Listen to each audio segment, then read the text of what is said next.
ചേച്ചിയുടെ ജീവിതം പോലെയാണ് ശരിക്കും വേണുനാവളി സാറിന്റെ സിനിമയുള്ളത്, കേൾക്കണം. കിഴക്കുണരും പക്ഷി. അയ്യോ എൻ്റെ ജീവിതമേ അല്ല അത്. ആ. സിനിമയ്ക്ക് വേണ്ടി അവര് കുറെ മാറ്റങ്ങളൊക്കെ വരുത്തി. അത് ശരിക്കും ഈ ഇൻസിഡന്റ് നടന്നതിന് ശേഷമാണോ സാർ കഥ എഴുതുന്നത്? അല്ലല്ല അതിന് മുമ്പേ തന്നെ? അതിനു മുമ്പേ. ഉം. അതായത് ഈ ഇൻസിഡന്റ് കണ്ടിട്ടൊന്നുമല്ല. അല്ല. അതായത് ഞാൻ അന്ന് ഗാനമേളയ്ക്ക് പാടി നടക്കുന്ന സമയമാണ് സ്വാഗതം പടത്തിന് വേണ്ടി ട്രാക്ക് പാടുന്നത്. ട്രാക്ക് പാടാൻ ചെന്നപ്പോൾ ഇനി എന്നെ കണ്ടിട്ട് ഇങ്ങനെ ഒരു കഥ ഉണ്ടാക്കിയതാണോ അതൊന്നും എനിക്കറിയില്ല. അങ്ങനെ എന്നോട് നേരെ പറഞ്ഞിട്ടുമില്ല എന്നെ കുറിച്ചാണ് ഈ സിനിമ എന്നോ ഒന്നും പറഞ്ഞിട്ടില്ല. ഇങ്ങനെ പലരും പറഞ്ഞു കേൾക്കുമ്പോൾ അറിയുന്ന ഒരു അറിവേ ഉള്ളൂ. വേണുനാവളി സാറുമായിട്ട് നല്ല ബന്ധമായിരുന്നില്ലേ ആ സമയത്ത്? അതെ അതെ. അതേപോലെ തന്നെ ചേച്ചി ഒരു വിവരമുള്ളതെന്ന് വെച്ചാൽ ഒരു ഫാക്റ്റാണ്, അത് എത്രത്തോളം ശരിയാണെന്ന് എനിക്ക് അറിഞ്ഞൂടാ. അതായത് റഹ്മാൻ സാറിൻ്റെ തമിഴ് സോങ് ഫസ്റ്റ് പാടുന്നു, ഹിറ്റാവുന്നു. കീരവാണി സാറിൻ്റെ സിനിമയിലെ ഫസ്റ്റ് തമിഴ് സിനിമയിലെ ടൈറ്റിൽ സോങ് ചേച്ചിയാണ് പാടുന്നത്, അഴകനിൽ പാടുന്നു. ഈ റഹ്മാൻ സാറിന് ഓസ്കാർ കിട്ടി, കീരവാണി സാറിന് ഓസ്കാർ കിട്ടി. ചേച്ചി ആ ഫാക്ട് എന്തെങ്കിലും ശ്രദ്ധിച്ചിട്ടുണ്ടോ? ഭയങ്കര സന്തോഷം ഉണ്ടാക്കുന്ന ഒരു കാര്യമല്ലേ ചേച്ചി?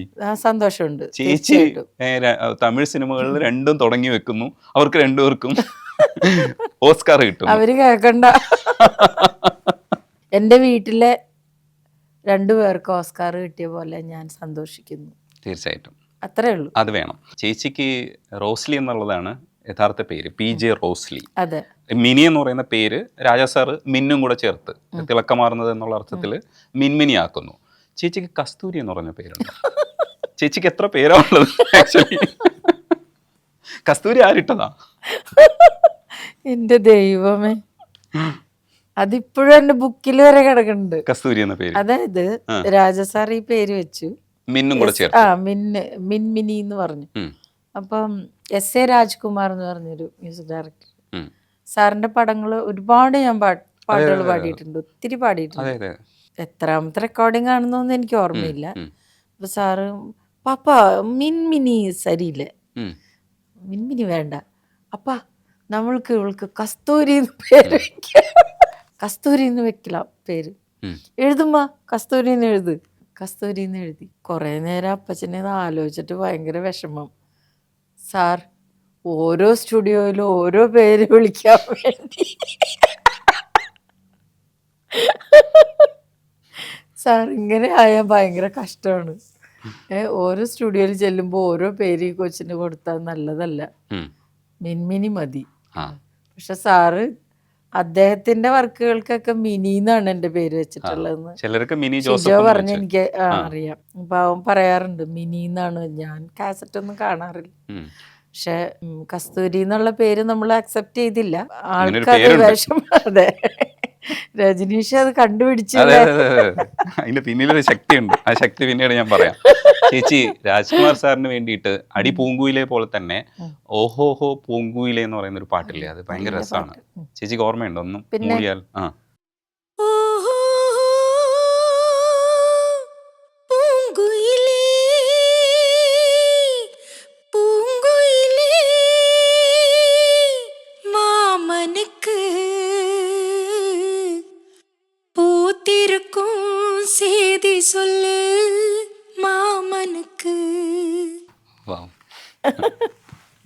അടിപൊളിയാ, നല്ല പാട്ടായിരുന്നു. അതെ അതെ അതെ. രാജാ സാറിന്റെ ഒരുപാട് പാട്ടുകളുണ്ട്. മുത്താലമ്മയുണ്ട്, കുരുക്ക് പാതയിലുണ്ട്. പക്ഷെ മനോജ് സാറുമായിട്ട് പാടിയിട്ടുള്ള മെതുവ തന്തി അടിച്ചാലേ, മെതുവ തന്തി അടിച്ചാലേ എതയോ സൊല്ല തുടിച്ചാനെ കൈവച്ചാനെ കില്ലാടി നീ അടടാ കൊഞ്ചം നില്ല് എന്നാണുതാ தெரிஞ்சா அத சொல்லு தாங்காது ஐயா கண்ணு சாமி நான் தேடும் சொர்க்கம் எங்கே காமி. എന്റെ സ്റ്റാൻസ കിട്ട കിട്ട കിട്ടവാ മേളം കൊട്ടവാ ലാ ലാ ലാ ലാ ലാ ലാ ലാ ലാ ലാ ലാ സൂടരുത് എനക്ക് ഒന്ന് വീണു. നല്ല രസമാണ് ആ പാട്ട്, ഭയങ്കര ഫോക്ക് സോങ്. SPBയുടെ ചെറിയ ചില സാധനങ്ങളൊക്കെ ഉണ്ട്. അതെയോ ഓ, ഒരു ചില ട്വിസ്റ്റുകളുണ്ട്. വോയിസ് എങ്ങോട്ട് പോകുന്നു എന്ന് നമുക്ക് മനസ്സിലാക്കാൻ പറ്റില്ല. ഐ ലവ് ഇന്ത്യ അല്ലേ, ആ പാട്ടാണോ അതെ അതെ. രജനീഷ് പറയണേ? കുറുക്ക് പാതയില്. കുറുക്ക് പാതയില്. കുറുക്ക് പാതയിലെ മരിച്ചീ വഴിയിൽ നിന്ന് ഉറുത്തു ഇള മനസ്സിൻ അർത്ഥം തെരഞ്ഞു നിന്ന് പാകാമ പോറവളെ കുറുവമ്മാ ലലല பதிൽ கூறாம போறவளே குருவம்மா உனக்கு வருத்தம் என்ன பருவம்மா நாம ലിറിക്സ് മറന്നുപോയി. ഓ, അത് അടിപൊളിയാ. നല്ല പാട്ടാണ്. ആ പാട്ടിലൊക്കെ ഇടയ്ക്ക് ബിറ്റുകളുണ്ടല്ലോ. അയ്യോ ഒരുപാട് എക്സ്പ്രഷൻസ് ഒക്കെ കുറേ ഉണ്ട് അതില്. ഇനിയൊരു പാട്ടുണ്ട്, കാറ്റ് പൂവൈ പാർത്ത് കൂരാതോ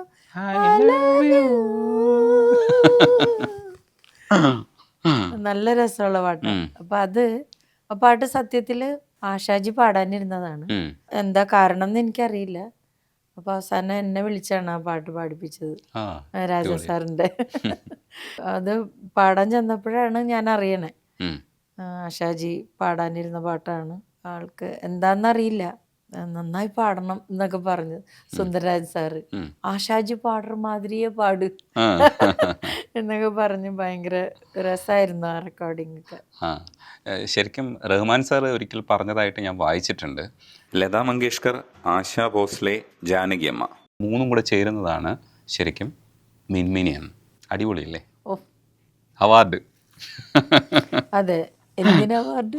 അതെ ചേച്ചി. അല്ല, അവരുടെയൊക്കെ മനസ്സിൽ അങ്ങനെയൊക്കെ ഓരോ മാർക്കുകൾ ഉണ്ട് എന്ന് അറിയുന്നത് തന്നെ ഒരു വലിയ അംഗീകാരമാണ്. സാക്ഷാൽ ശ്രീമാൻ ചാത്തുണ്ണിയില് ശുഭ മാമിന്റെ ഒക്കെ കൂടെ ഒരു പാട്ട് പാടിയിട്ടുണ്ട്, പാട്ട് പാടവാ ഡും ഡും ആട്ടമാടവാ. അതിൽ ചേച്ചിയും പാടിയിട്ടുണ്ട്. എനിക്ക് കാക്കാ പൂച്ച ഭയങ്കര ഇഷ്ടമാണ്. രാജാ സാറിന്റെ തന്നെ പപ്പയുടെ സ്വന്തം അപ്പൂസ്. കാക്കാ പൂച്ച കൊക്കരക്കോഴിവ ഒട്ടകമാ. അതെങ്ങനെയാ ചേച്ചി? പൂച്ച കൊക്കരക്കോഴിവ ഒട്ടകമാന മയിലേ ഇനി ആച്ച പോച്ച പട്ടണ താണ്ഡവം കെട്ടണമാടി ഇതിലേ തപ്പും കൊട്ടി താളം തട്ടി പാടാം വാ അപ്പുക്കുട്ട ഉപ്പും കൊണ്ടു കേറാം വാ ആർപ്പുവിളി ആർഭാടം കൊമ്പുവിളി കൂത്താട്ടം ഹേ മനസ്സിലൊരു മാമാങ്കം തക്കിട ധിമി ബം ബം ബം വെറും കാക്ക പൂച്ച. ചേച്ചി ഇങ്ങനെയൊക്കെ പാടുന്ന ഒരു സുന്ദരിയായിട്ടുള്ള പെൺകുട്ടി ഇന്ത്യ മുഴുവനും പാടി തകർക്കുന്നു. ചേച്ചിയുടെ ചില ഫോട്ടോസ് കാണുന്ന സമയത്ത് ആ കാലഘട്ടത്തിൽ ചേച്ചിക്ക് ഉണ്ടാവാൻ സാധ്യതയുള്ള ആരാധകരുടെ എണ്ണം ഞാൻ ആലോചിച്ചത്.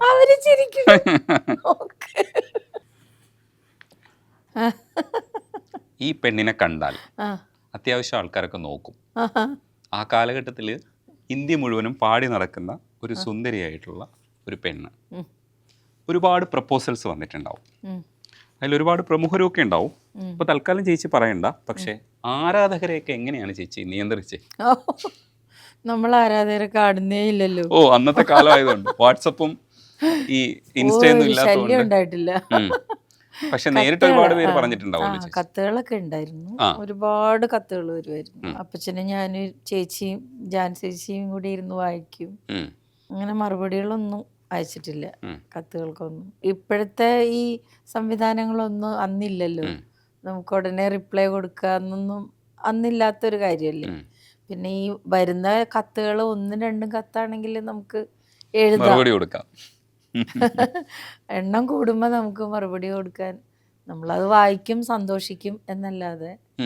ഒരുപാട് സന്തോഷം തോന്നിയിട്ടുണ്ട് അന്നൊക്കെ, ഒത്തിരി സന്തോഷിച്ചിട്ടുണ്ട് കത്തുകളൊക്കെ കണ്ട്. അതെഴുതിയ ആരെങ്കിലുമൊക്കെ ഇത് കാണുന്നുണ്ടാവും ചിലപ്പോൾ. ഭയങ്കര സന്തോഷമായിരുന്നു. കാരണം നമുക്ക് കിട്ടുന്ന അവാർഡുകൾ പോലെയാണല്ലോ ഓരോ കത്തും. പുറത്തേക്കൊക്കെ പോകുമ്പോൾ ഗിഫ്റ്റ്, അന്നൊക്കെ ഒത്തിരി ഗിഫ്റ്റുകൾ കൊണ്ടുവന്ന് തരും. ഇന്നെങ്ങനെയാന്ന്, ഇപ്പം ഞാൻ അധികം പ്രോഗ്രാംസിന് പോവാറില്ല, അതുകൊണ്ട് എങ്ങനെയാണെന്ന് അറിയില്ല. അപ്പോൾ അന്നൊക്കെ ഗോൾഡ്, വാച്ചസ്, ബാഗ്സ്, അങ്ങനെ ഒത്തിരി നല്ല നല്ല ഗിഫ്റ്റൊക്കെ കൊണ്ടുവന്ന് തരും. അങ്ങനെയൊക്കെ വന്ന് പ്രപ്പോസലൊക്കെ ഉണ്ടായിട്ടുണ്ട്. സിംഗപ്പൂരിൽ നിന്നൊക്കെ അങ്ങനെ 2-3 പേര് വന്നിട്ടുണ്ട്. സിലോൺ അവിടെ നിന്നൊക്കെ വന്നിട്ടുണ്ട്. സിലോണിൽ നിന്നൊക്കെ എന്തായാലും ആൾക്കാർ വന്നെങ്കിൽ ഇവിടെ നിന്ന് ഒരുപാട് പ്രപ്പോസൽസ് വന്നിട്ടുണ്ടാവും. ഇവിടെ നിന്നുണ്ട്, ആ ഇവിടെ നിന്നുണ്ട്, നാട്ടിൽ നിന്നുണ്ട്, കുറെ പ്രമുഖരൊക്കെ ഉണ്ടാവും. ഉണ്ടാവും, ഉം. ഉണ്ടായിരുന്നു. ആ ചേച്ചി ഇതൊക്കെ എന്നാ എഴുതുക? അയ്യോ ഞങ്ങക്ക് പ്രമുഖരെ വേണ്ട. പേരറിയാൻ വേണ്ടിട്ടല്ല, ചേച്ചി ഇതൊക്കെ ഒന്ന് റെക്കോർഡിക്കലാക്കണ്ടേ? എഴുതണ്ട, ആ എഴുതാതിരിക്കണ നല്ലത്. ആ പക്ഷെ മക്കള് സമ്മതിക്കുന്നില്ല.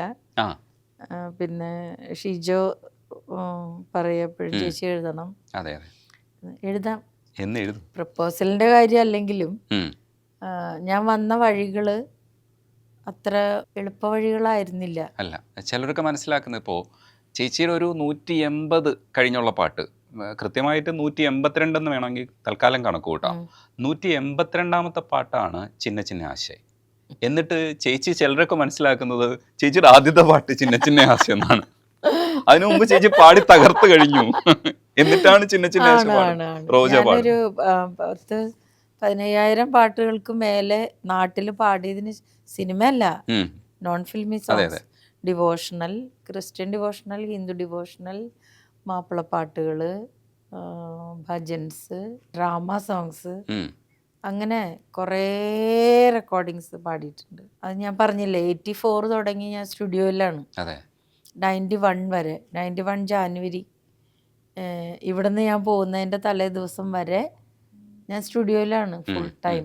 എത്രയോ പാട്ടുകൾ പാടിയിട്ടുണ്ട്. എണ്ണം ഞാൻ എഴുതി വെച്ചിട്ടില്ല. എഴുതി കുറേ ബുക്കുകളൊക്കെ അങ്ങനെ നഷ്ടപ്പെട്ടു. എത്ര പാടി എന്ന് ചോദിച്ചാൽ അതിനൊരു കണക്ക് പറയാൻ സത്യത്തിൽ എനിക്കറിയില്ല. അതിനു വീണ്ടും പാട്ടുകൾ പാടിയിട്ടുണ്ട് എന്ന് പറയുന്നത് ഒരു ചെറിയൊരു കാര്യമായിട്ട് ചിലപ്പോൾ തോന്നും. പക്ഷേ പാടിയതെല്ലാം നമ്മുടെ ഈ മണ്ണിലെ, മലയാളം മണ്ണിലെ ലെജൻസിൻ്റെ കൂടെയായിരുന്നു. പക്ഷെ അതെനിക്ക് അന്നറിയില്ലായിരുന്നു. അർജുന മാഷ്, ജെറിയമൽ Dev sir, Perumbavoor G sir, Kalavoor ബാലൻ സാറ്, രാഘവ മാഷ്, വിദ്യാധരൻ മാഷ്, ഫ്രാൻസിസ് വലപ്പാട്, സുരേന്ദ്ര മാഷ്, ഇങ്ങനെ ഒരുപാട് മ്യൂസിക് ഡയറക്ടേഴ്സ്. എനിക്കറിയില്ല അത്രമാത്രം മ്യൂസിക് ഡയറക്ടേഴ്സിൻ്റെ കൂടെ ഞാൻ വർക്ക് ചെയ്തിട്ടുണ്ട്. ഇവരൊക്കെ ഏറ്റവും പ്രഗത്ഭരായിരുന്നു എന്നുള്ളത് ഇപ്പോൾ ഈ ശബ്ദമൊക്കെ പോയതിന് ശേഷമാണ് എനിക്ക് മനസ്സിലാവണത്.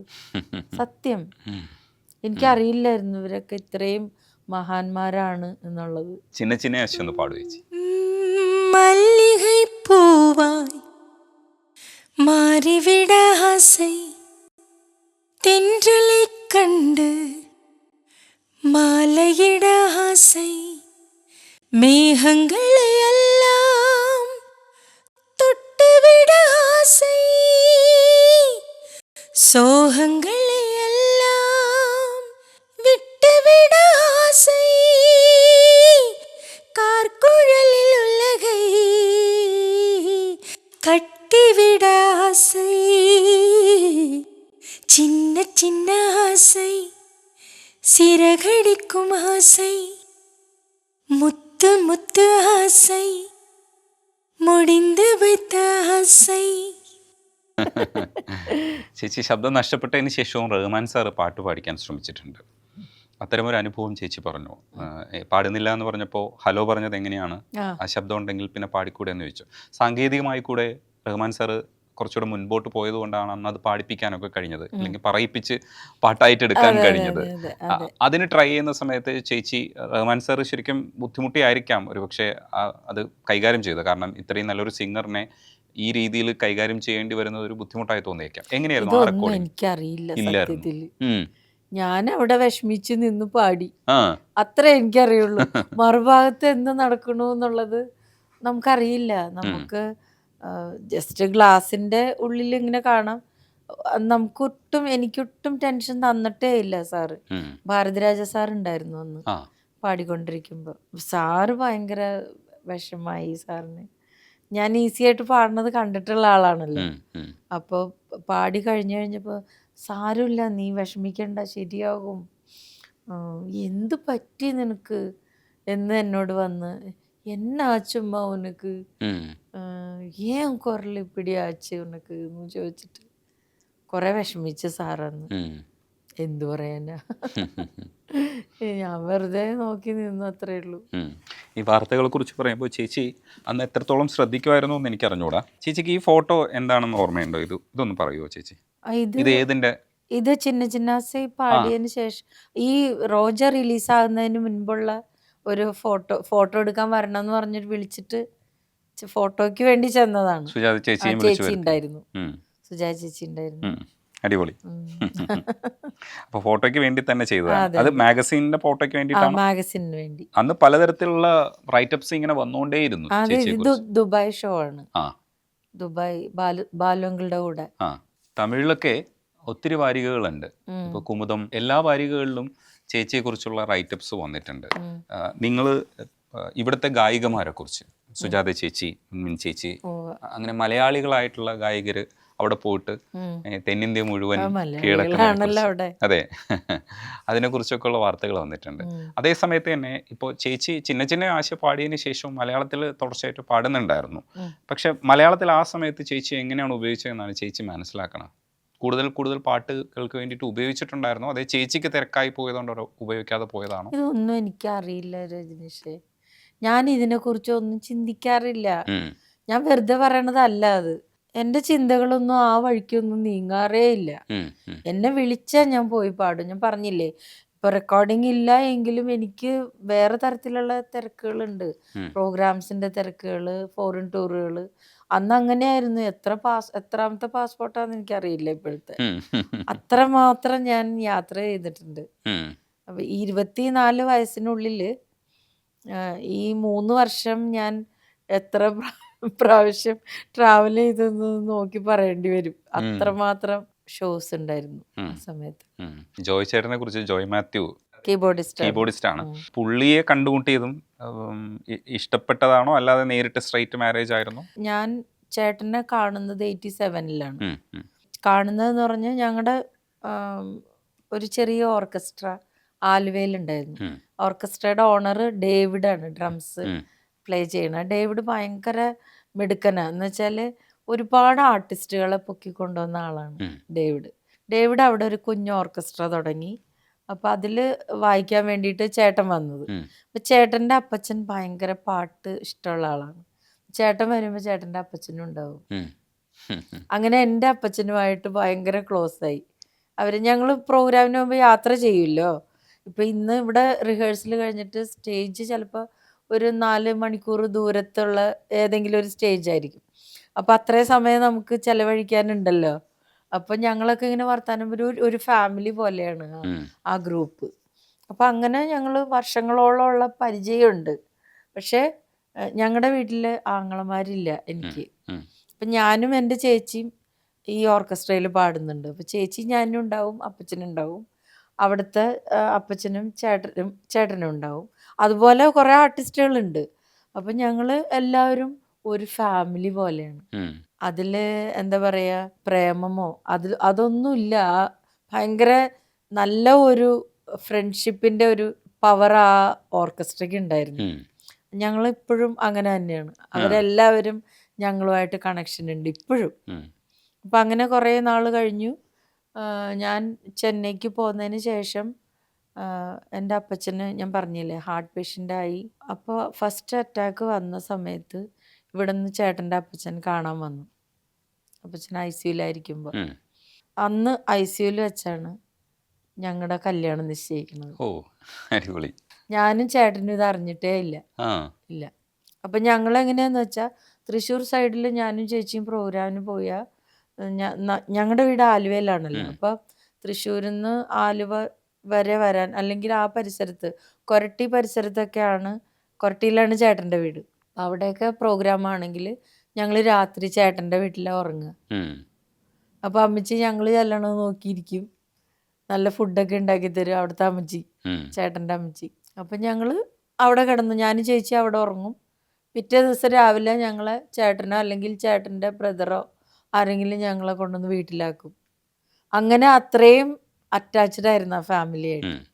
അപ്പം അങ്ങനെ അപ്പച്ചന് സുഖമില്ല എന്ന് പറഞ്ഞപ്പോൾ ചെന്നൈയിലായിരിക്കുമ്പോൾ ഇവിടുത്തെ അപ്പച്ചൻ കാണാൻ വന്നു.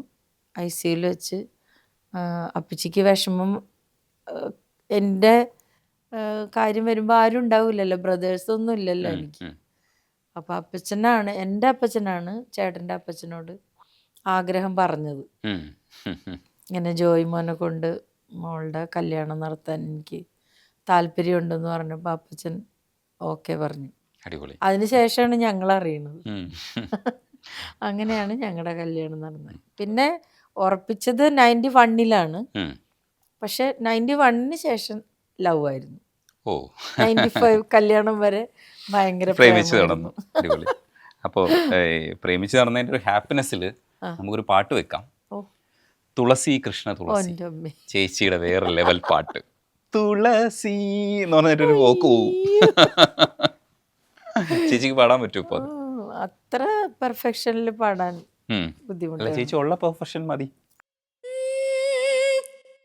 തുളസി കൃഷ്ണ തുളസി നിന്റെ നീലാഞ്ജനവർണ്ണത്തിൽ നീലാംബരം കണ്ടു, നീലക്കടൽ കണ്ടു, പീലിമുടി ചൂടും കണ്ണനെ കണ്ടു.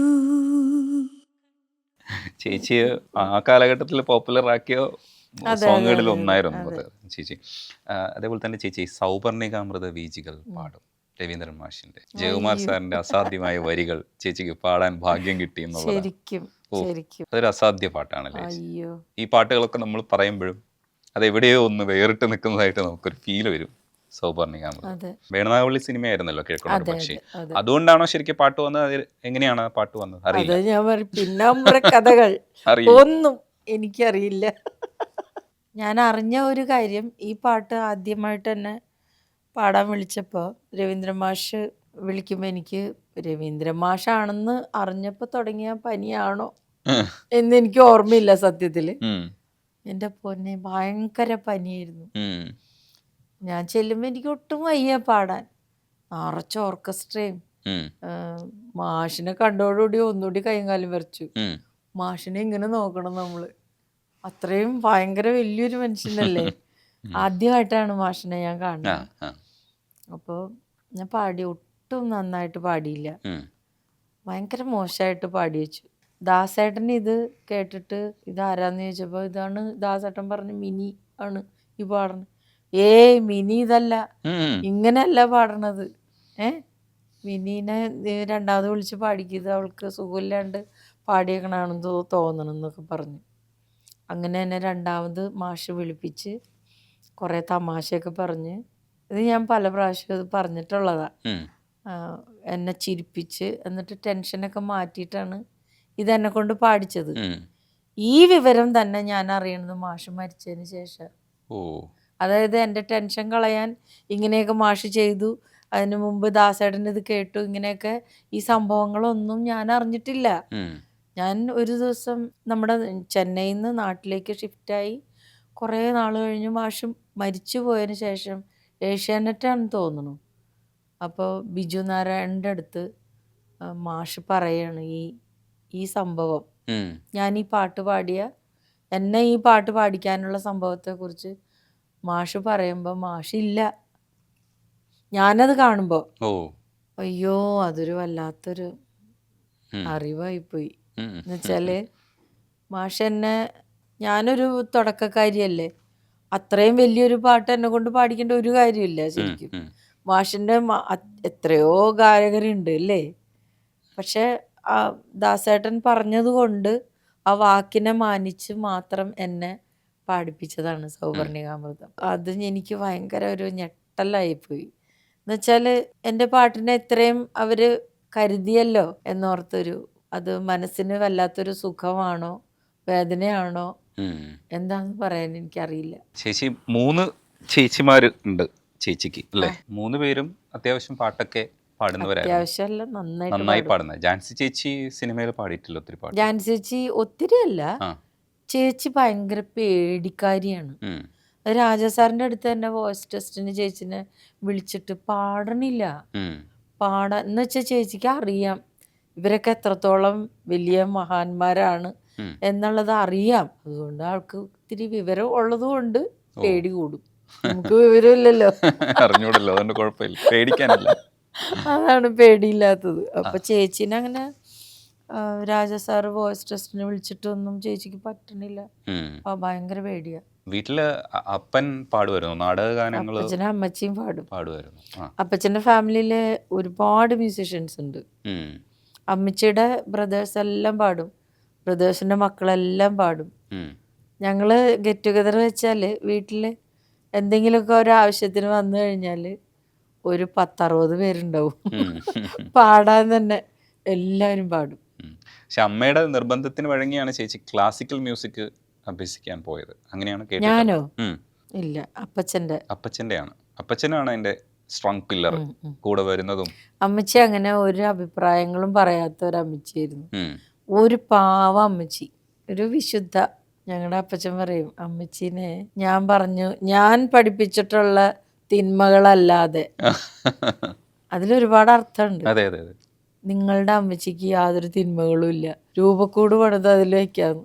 അത്രയും നിഷ്കളങ്കയാണ് അമ്മച്ചി ആയിരുന്നു. SP വെങ്കടേഷ് സാറിന്റെ കുഞ്ഞു പാവയ്ക്കിന്നല്ലോ അതിനേക്കാളും രസമാണ് സ്വയംവരമായി മനോഹരിയായി ദേവരചന. സോങ് ചേച്ചി ഓർക്കണം? ഭയങ്കര ഇഷ്ടമാണ് പാട്ട്.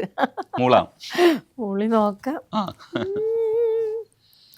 സ്വയംവരമായി മനോഹരിയായി ദേവരജനി വിടരുകയായി ശകുന്തളയും പ്രിയം വദയും ശുഭോദയ ചന്ദ്രികയാ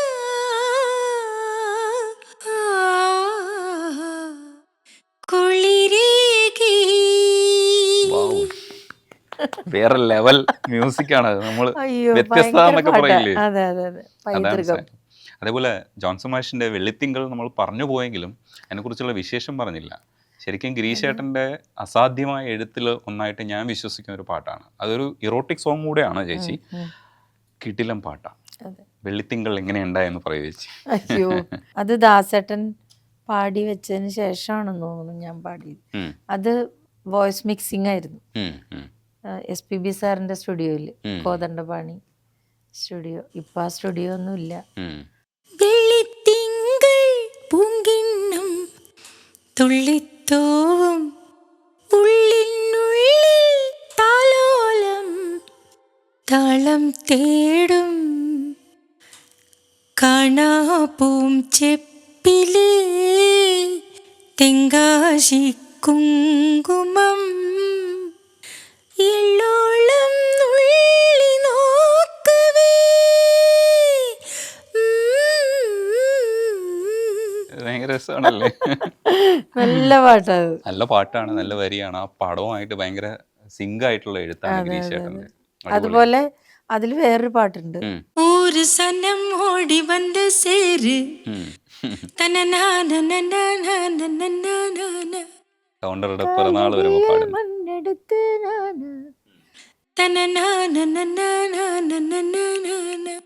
തന്മധുര സൊക്കരയെ സൊക്ക വയ്ക്കും എങ്കപ്പ ഏലേലോ ഏലേലോ രംഗനക്ക് മച്ചിനര് വില്ലെടുത്ത അർജുനര് ഏലേലോ ഏലേലോ. നല്ല പാട്ടാ, ഡാൻസിന്റെ പാട്ട്. തമിഴും മലയാളവും മിക്സ് ചെയ്തിട്ടാണ്. കൗണ്ടർ പിറന്നാളുമായിട്ട് ബന്ധപ്പെട്ട പാട്ടാണ്. അതൊക്കെ പാടുമ്പോ എന്താ പറയാ, ജോൺസേട്ടൻ പാടി കഴിഞ്ഞു കഴിയുമ്പോ ഒന്നിങ്ങനെ വരും സ്റ്റുഡിയോയുടെ ആ വോയിസ് റൂമിന്റെ അടുത്ത്. ഞാൻ എന്താ പാടിയത് എന്ന് ചോദിക്കും. ആദ്യമൊക്കെ എനിക്ക് ദൈവം പാടിയത് ശരിയാവാണ്ട് പറഞ്ഞു കാണും എന്ന് തോന്നും. പിന്നെ കൊള്ളാം, നന്നായിരുന്നു എന്ന് പറയും. അത്രേ ഉള്ളൂ. ഭയങ്കര വാത്സല്യായിരുന്നു. ചേച്ചിയെ പുകഴ്ത്തി പറയുന്ന മറ്റൊരാളാണ് ജാനകിയമ്മ. അശ്ശോ, ജാനകിയമ്മ ഭയങ്കര രസമായിട്ടാ ചേച്ചിയെ കുറിച്ച് പറയുന്നത്. അപ്പൊ നമുക്ക് ഇങ്ങനെ ഒരു രോമാഞ്ചം ഉണ്ടാവില്ലേ, ജാനകിയമ്മയെ പോലെ ഒരാള് വന്നിട്ട് മിനി ചേച്ചിയെ കുറിച്ച് പറയുന്ന ഒരു സാധനമില്ലേ. ജാനകിയമ്മയെ കുറിച്ച് പറയൂ. ജീവിച്ചിരിക്കുന്ന അമ്മ, അങ്ങനെ പറയാം. എൻ്റെ അമ്മച്ചിയും പോയി, ചേട്ടൻ്റെ അമ്മച്ചിയും പോയി, രണ്ടമ്മച്ചിമാരും ഇല്ല. ഞങ്ങളിപ്പോൾ താമസിക്കുന്നത് പുക്കാട്ടുപടിയിലാണ്. ആ വീട്ടിൽ ഏറ്റവും ആദ്യം വന്ന സെലിബ്രിറ്റിയാണ് ജാനകിയമ്മ. ഇനി അതിനപ്പുറത്തേക്ക് വേറെ സെലിബ്രിറ്റി ഇല്ല. അയ്യോ, നമ്മൾ ക്ഷണിച്ചിട്ടോ ഒന്നുമല്ല. അമ്മ ഇവിടെ തൃശ്ശൂർ എവിടെ ഒരു അവാർഡ് ഫംഗ്ഷന് വേണ്ടി വന്നതാണ്. അപ്പോൾ തലേദിവസം അവിടെ എന്നോട് ചെല്ലാൻ പറഞ്ഞു. പക്ഷെ ഞങ്ങൾക്ക് അന്ന് വേറൊരു പരിപാടി ഉണ്ടായതുകൊണ്ട് പോകാൻ പറ്റിയില്ല. വെളുപ്പിനെ വിളിച്ചു. ഉറക്കത്തിൽ നിന്ന് എഴുന്നേക്കണ അമ്മയുടെ കോള് കണ്ടിട്ടാ. നീ വീട്ടിലുണ്ടോ? ഞാൻ വീട്ടിലേക്ക് വരികയാണെന്ന് പറഞ്ഞു. അങ്ങനെ അങ്ങോട്ട് പറഞ്ഞിട്ട് വരികയാണ്. ഒരു 2 മണിക്കൂറിനുള്ളിൽ ആള് വീട്ടിലെത്തി. മോനും ഉണ്ടായിരുന്നു, മുരളിയണ്ണനുണ്ടായി. കുറേ നേരം ഇരുന്ന് സംസാരിച്ച്. ചേച്ചിയുടെ ശബ്ദം തിരിച്ചു കിട്ടിയതിന് ശേഷമാണ് ഇപ്പോൾ ബിജുപാൽ, ദീപക് ദേവ്, ഒടുവിൽ ഗോപി സുന്ദറൊക്കെ ഉപയോഗിക്കുന്നത്. ഗോപി സുന്ദറിന്റെ മിലിയിലെ പാട്ട് ഹിറ്റായി. മിലിയിലെ പാട്ടൊന്ന് പാടുക.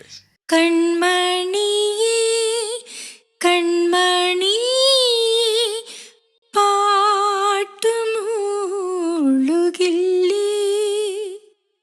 കൺമണിയേ കൺമണിയേ പാട്ടുമൂളുകില്ലേ,